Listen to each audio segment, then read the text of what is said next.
The founder of Maryam Abacha American University of Nigeria and Niger, Professor Adamu Abubakar Gwarzo, has donated a house to one of the longest-serving security guards with the two universities, Malam Umar Sanda Muhammad, for his honesty.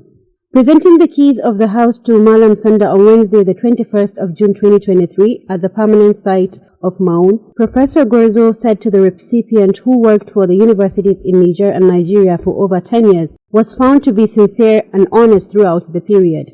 On behalf of MAAUN Niger and Nigeria, I want to reward you with this house for your sincerity and honesty. He decided to give the house to him in order for him to have a place to live with his family comfortably.